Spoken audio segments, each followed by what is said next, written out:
una decisión en ese sentido. Entonces, en el tratamiento antihiperglucémico tenemos opciones terapéuticas que van junto con el cambio al estilo de vida. Cambio al estilo de vida significa optimización del peso, una dieta saludable y un incremento de la actividad física. Uno de los impedimentos que tenemos nosotros es que no sabemos cómo prescribir ejercicio. Todo mundo dice salga a caminar, pero no sabemos cómo evaluar a los pacientes. El año en curso y el año que entra van a tener ustedes en disponibilidad algunos talleres que va a haber para aprender en cómo evaluar y cómo prescribir el ejercicio en forma sistematizada a partir del consultorio en ese sentido. La terapia antihiperglucémica tiene agentes orales e inyectables que no son insulina.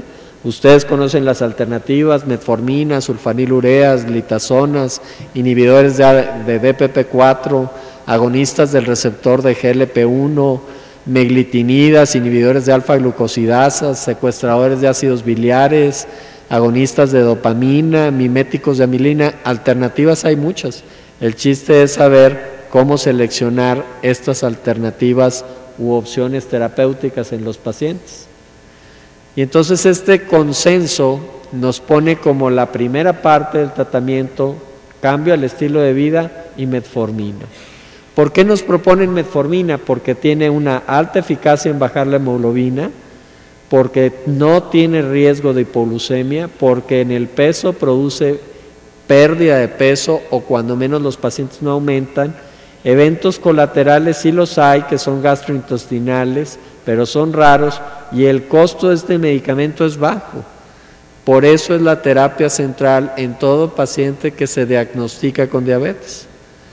Pero ¿qué pasa si nuestro paciente con esta monoterapia ya no le alcanza para tener hemoglobina glucosilada menor de 7? ¿Qué alternativas tenemos en ese sentido? Hacer una combinación de dos agentes. Y uno pudiera ver la misma situación. ¿Por qué combinar metformin con una sulfanilurea? Porque la eficacia es alta, tiene un riesgo moderado de hipoglucemia, el problema es que hay ganancia de peso, el efecto colateral primordial son las hipoglucemias y tiene la ventaja de que el costo es muy bajo. ¿Qué hago yo si lo voy a poner con un inhibidor de DPP4? La eficacia es intermedia, ¿verdad? Porque este modula la secreción de insulina, el riesgo de hipoglucemia es muy bajo, en el peso son neutrales, efectos colaterales son raros, pero el precio es muy alto.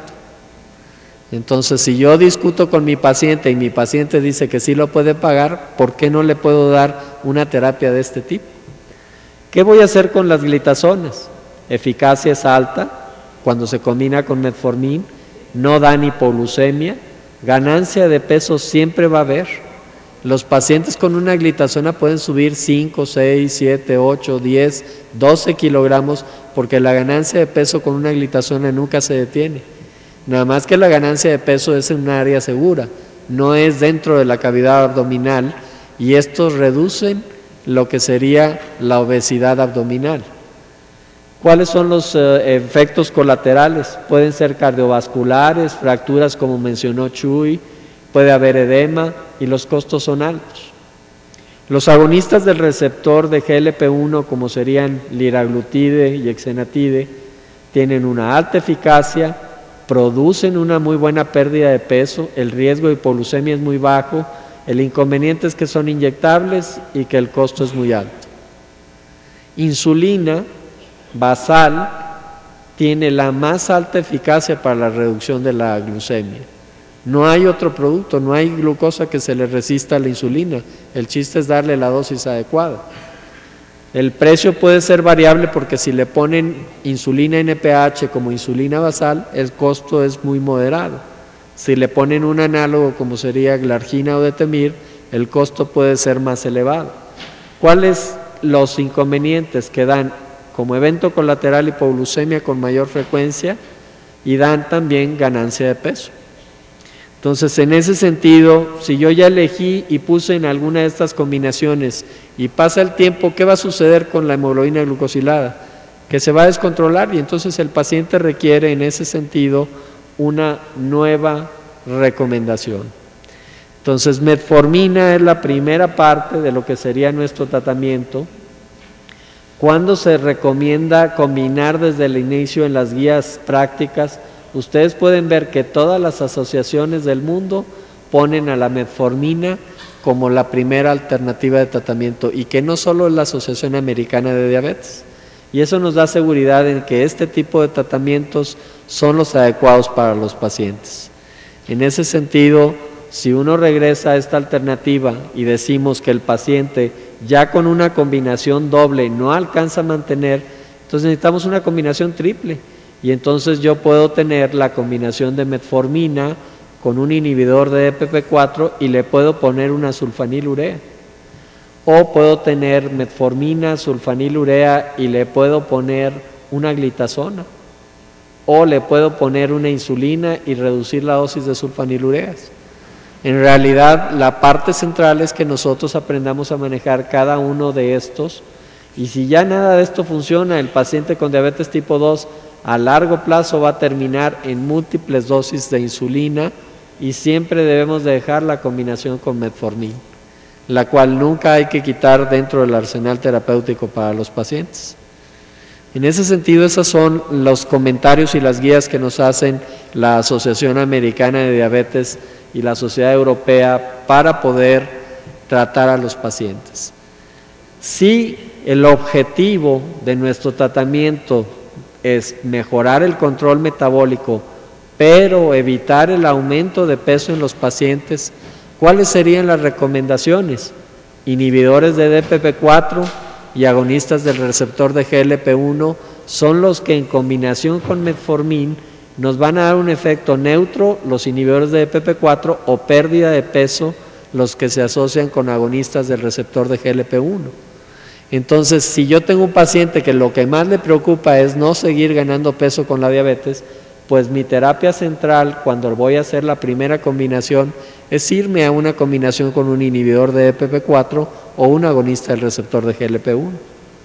Pero si mi paciente lo que tiene es algo diferente, tiene una necesidad de controlar mejor su glucemia independientemente del peso, pues la estrategia es ponerle una insulina basal. Si iniciamos con una insulina basal, se inicia con un solo piquete, la complejidad del esquema es muy baja y nos va a dar flexibilidad en el tratamiento. Eso nos permite que el paciente siga con tabletas durante el día, pongamos insulina basal en la noche para que amanezca con menos hiperglucemia, y si amanece con menos hiperglucemia, mantendrá más fácilmente sus niveles durante el día. ¿Cuáles son las consideraciones para elegir las combinaciones? La edad, el peso, las diferencias en género, las comorbilidades, la enfermedad arterial coronaria, insuficiencia renal, hipoglucemia, disfunción hepática, son situaciones en especial que deben hacernos pensar en cuál sería la mejor terapia. Por ejemplo, si tomamos en cuenta la edad en adultos mayores, la expectativa de vida es reducida, tienen mayor riesgo cardiovascular, la tasa de filtración glomerular está disminuida, entonces las metas son menos ambiciosas y no debe de ser tan estricto uno con ellos, y en ese sentido se van a alcanzar las metas más fácilmente, y tenemos que tener el foco puesto en la seguridad del medicamento que le demos. Por ejemplo, inhibidores de DPP4 en presencia de metformin son muy seguros en la población de adultos mayores. No dan hipoglucemia, no dan retención de líquido, no dan insuficiencia cardíaca. En ese sentido, tiene muchas ventajas esa combinación. Si lo que yo voy a tomar en cuenta son los factores raciales, ¿ok? En ese sentido, los latinos somos más resistentes a la insulina, y a lo mejor entonces requiero que en los latinos que son jóvenes poner 2 medicamentos para poder vencer la resistencia a la insulina, y ahí mi combinación tendría que ser una metformina con una glitazona a una dosis baja. Si yo la pongo a tiempo, requiero 15 miligramos de pioglitazona que pueden facilitar mucho el control y entonces minimizar la ganancia de peso y minimizar el edema en ese sentido. Si voy a tomar en cuenta las comorbilidades para la prescripción, entonces yo lo que necesito hacer es que si tiene enfermedad coronaria, pudiera tener que evitar la hipoglucemia y entonces las sulfanilureas pudieran no ser una buena alternativa. Pudiéramos tener el uso de pioglitazona, que ha demostrado tener menos eventos cardiovasculares en algunos estudios que son con un número limitado de pacientes.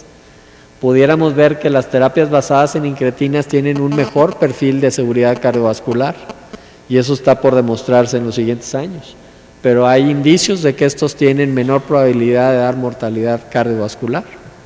Si yo lo que tomo en cuenta es insuficiencia cardíaca, pues a fuerza tengo que evitar las glitazonas porque estos dan retención de líquido y edema y entonces los pacientes pudieran complicarse en ese sentido para nosotros en una forma muy importante. Los efectos de las terapias basadas en incretinas pudieran mejorar esa insuficiencia cardíaca. La metformina puede usarse a menos de que la condición sea inestable o severa, porque insuficiencia cardíaca severa es una causa de acidosis y no tendríamos por qué utilizar en ese sentido metformina. Si el foco está puesto en lo que sería la enfermedad renal, el riesgo está incrementado para las hipoglucemias, entonces hay que suspender las sulfanilureas cuando la creatinina es mayor a 1.5. El metformin también debe de suspenderse si la creatinina es mayor a 1.5. Hay algunos estudios recientes que tratan de demostrar que el metformin es seguro para utilizarse en insuficientes renales hasta que la creatinina está por arriba de 2. Pero ninguna agencia reguladora en el mundo ha cambiado la prescripción para decir que se puede utilizar cuando uno tiene más de 1.5 de creatinina.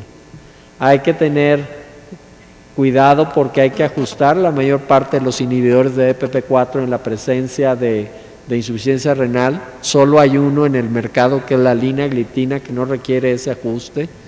Evitar exenatide, por ejemplo, que sería un agonista del receptor de GLP-1, si la filtración glomerular es menor de 30. Y en ese sentido, la disfunción hepática, la mayor parte de las drogas no están probadas en enfermedad renal avanzada y en enfermedad hepática avanzada.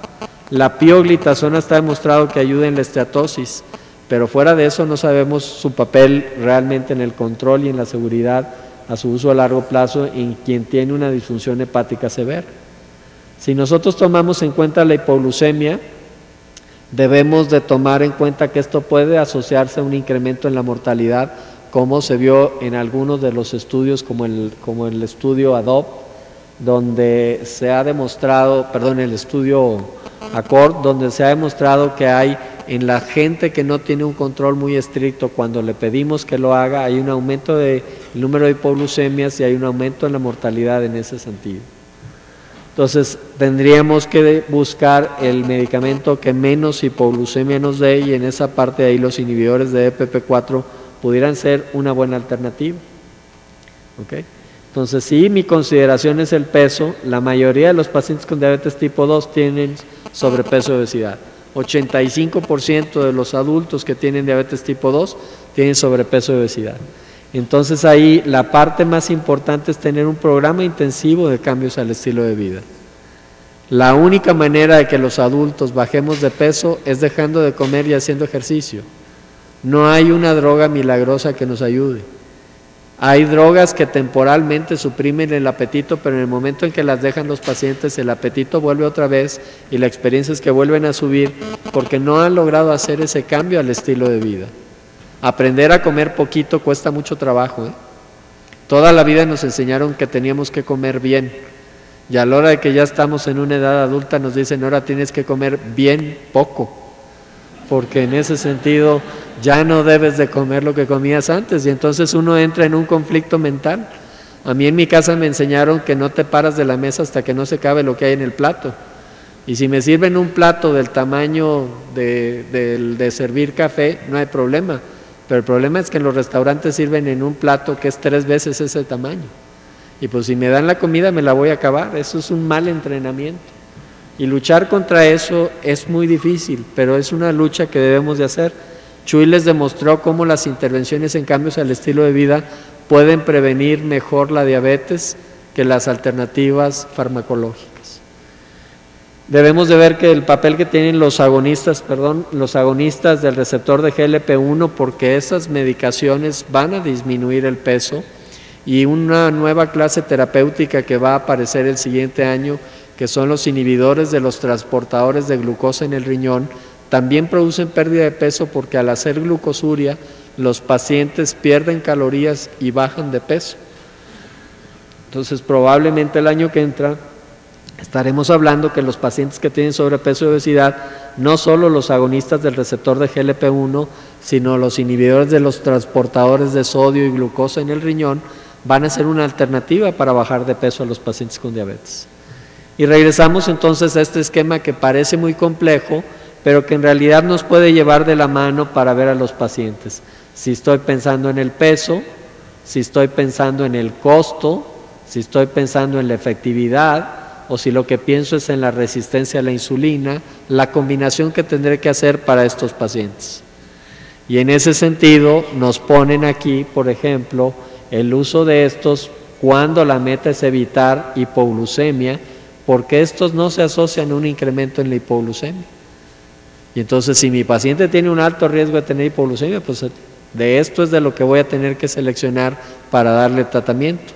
Y por eso este nuevo algoritmo se ve más como una recomendación para entender la fisiopatología y cómo seleccionar al paciente ideal.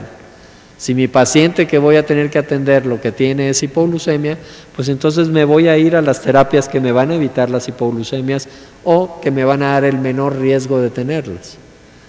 En ese sentido, esa es la ventaja de este nuevo algoritmo.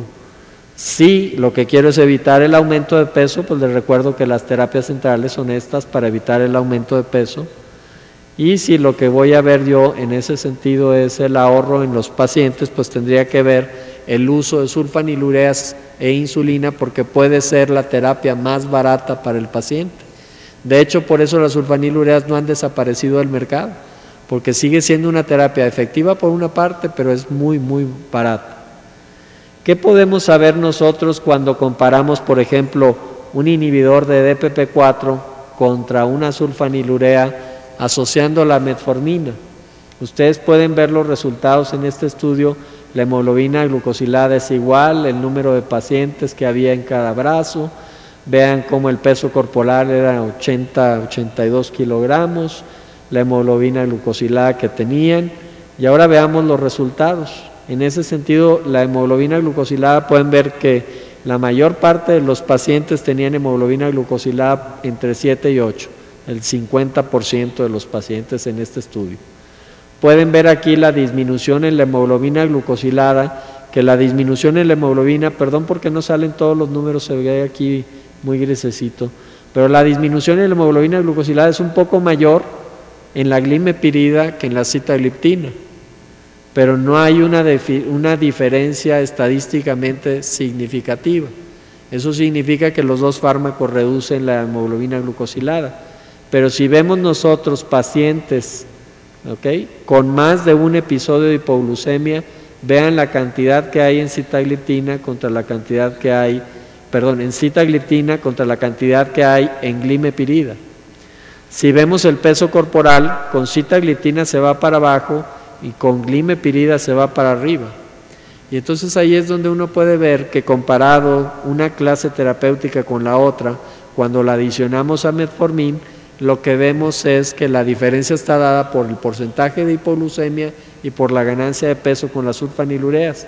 Si ustedes ven porcentaje de pacientes que están en cita o en glimepirida que alcanzan menos de 7 en la hemoglobina glucosilada, se van a dar cuenta que los porcentajes son muy similares, y en menos de 6.5 los porcentajes también son similares en ese sentido. Entonces, la efectividad está garantizada con las dos clases terapéuticas. La diferencia es el número de hipoglucemias y el número de lo que sería episodios de ganancia de peso. Si vemos nosotros